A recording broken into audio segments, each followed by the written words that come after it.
Comme nouveau prêtre, un prêtre aîné s'est moqué de moi le jour où je me suis plaint auprès de lui à cause d'un comportement surprenant que j'ai constaté chez certains chrétiens.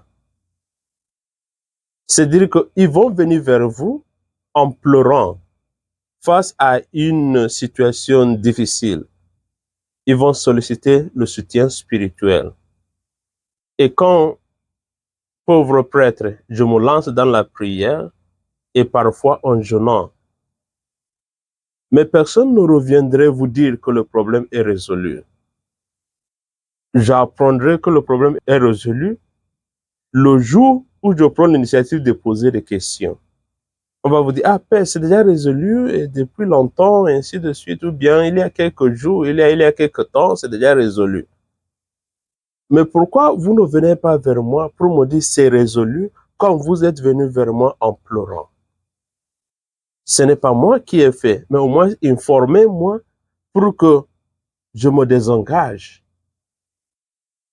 J'arrête de jeûner pour vous. Il y a d'autres qui demandent aussi la prière pour que je puisse me concentrer sur ces gens. C'est la même expérience un peu que Jésus a vécue aujourd'hui.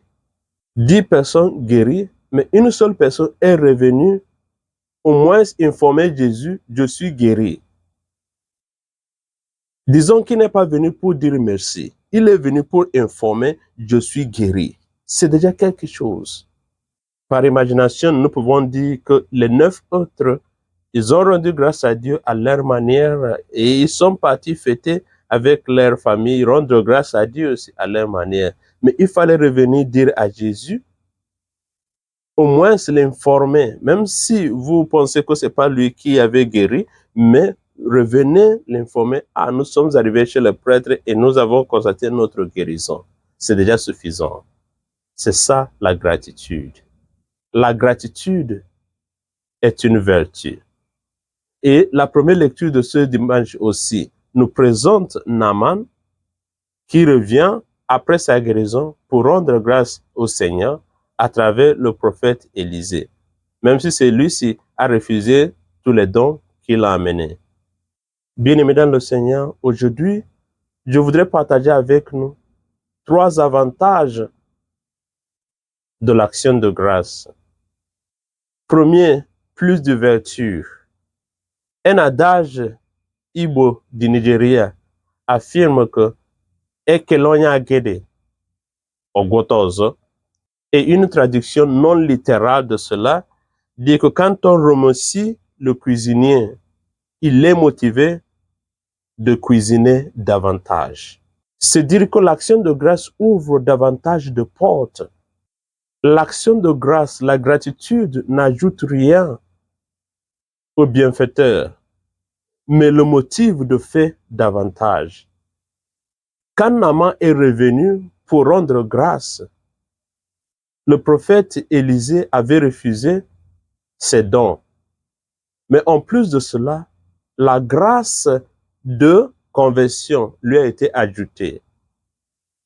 C'est la même chose aussi dans l'évangile.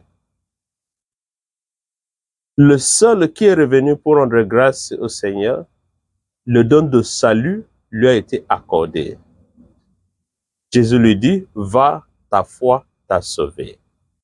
À chaque fois que l'on rend grâce, il y a toujours un ajout. Deuxième expression du bon sens.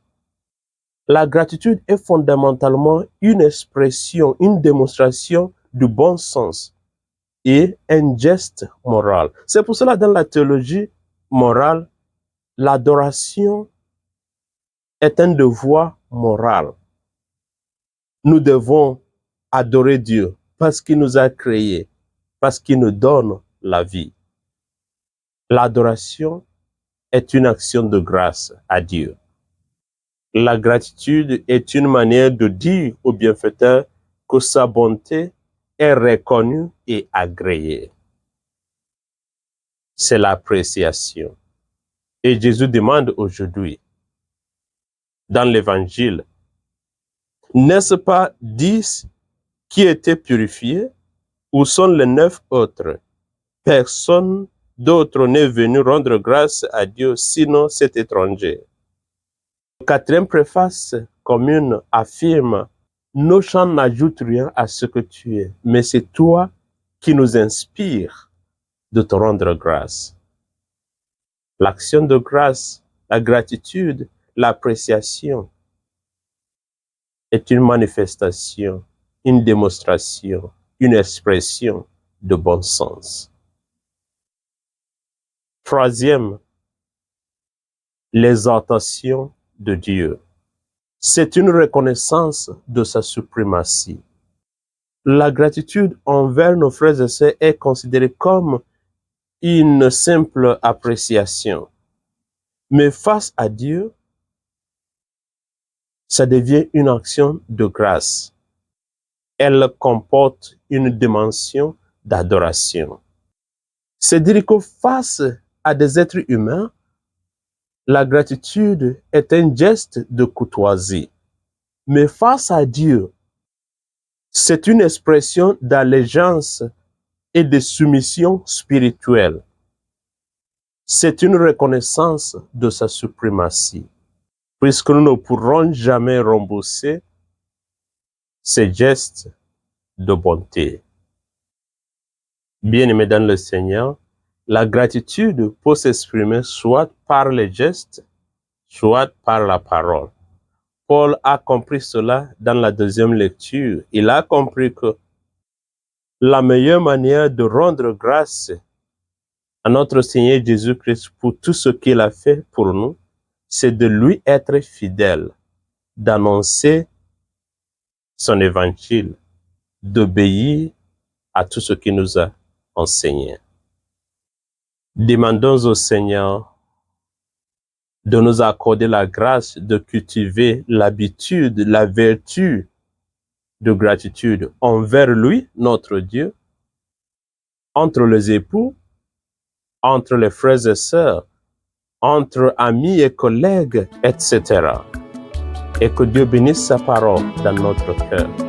Au nom du Père et du Fils et du Saint-Esprit. Amen.